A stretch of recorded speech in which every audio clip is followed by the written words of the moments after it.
Suicide is one of the leading causes of death in our country and actually in the world, and yet it's largely preventable. It has been trending up in terms of our national rate of suicide over the last decade or so.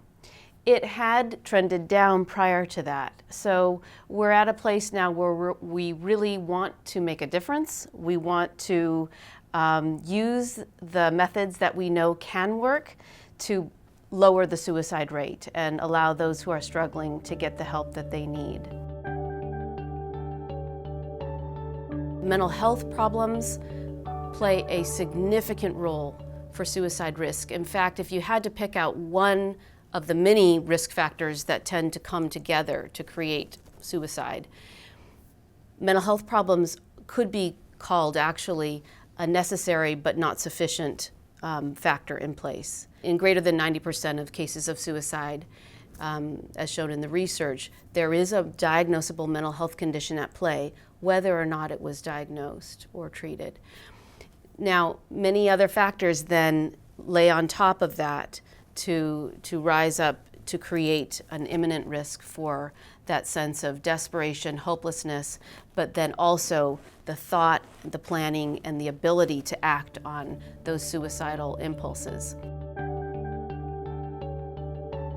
It is really important to note that white males in their middle age account for about 70% of the death toll from suicide each year. And in fact, over the last decade, the rate of suicide for that part of our population went up the most. It went up almost 30%. You can think about things like they are just as prone to mental health problems as any other segment of society, and yet they might be some of the folks in our society who are the least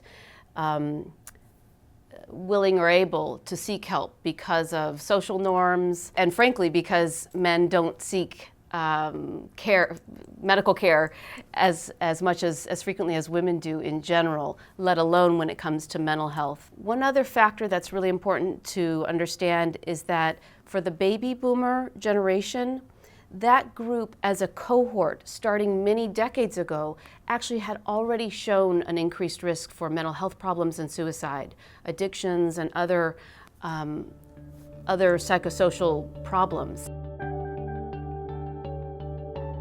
10 years ago, within the suicide prevention world, and which is a pretty specialized world, there were very limited activities going on a grassroots level. There were some, and it was largely families who had lost a loved one to suicide. In our organization, for example, we went from few people banding together to over 150,000 people walking, speaking out about their experience of even lived experience of having lived through suicidal thinking or attempts. That level of awareness raising and sort of shedding of the stigma is one of the signs of just the changing times and the readiness, the desire to make an impact on suicide.